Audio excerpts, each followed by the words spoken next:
All right.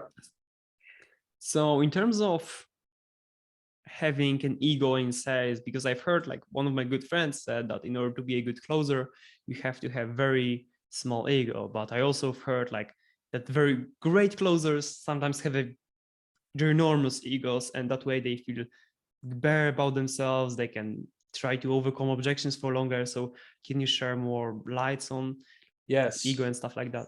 Having an ego is very helpful in sales. Now, it's not a maniacal, vanity, like monster, but having a high ego and a high empathy are very important things for sales. The ego specifically because, a lot of closers thrive in looking good, feeling good about themselves, showing their worth over other people. That's effectively an ego in a sense, depending on what your ego manifests itself around, but it's a protection of oneself and one's value to someone else.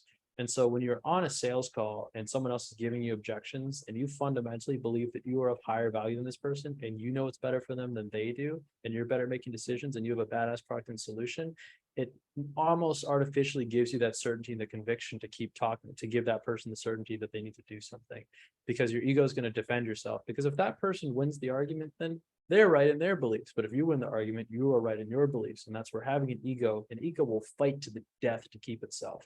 And so you will fight much harder, much longer, much more aggressively than the other person will, thus for increasing conversion rates. Now, it's not good because your ego can have you sell in very different ways. I know people who sell and make people feel like dirt bags and pieces of doo-doo to get over the line, and they do it because they've got a good ego. But the point being, you don't necessarily need to be an egoic being, but you need to have this very high value and know what's better for people than what they know for themselves. Okay.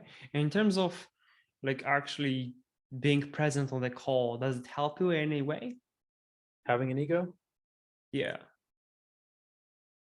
I mean, it depends. I would say no. Having an ego helps in objection handling, but having an ego doesn't help a lot during the call itself, because an ego typically makes you want to keep. Well, there's also ego and there's narcissism at the same time. I'd say the two kind of go hand in hand. If you're very much a narcissist, it doesn't help on calls because you're not really listening to the other person, or you're listening for the things that you want to hear, not the things that they're actually telling you.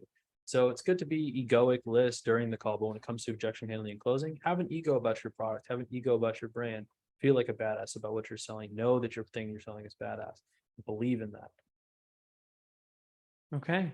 That's very useful.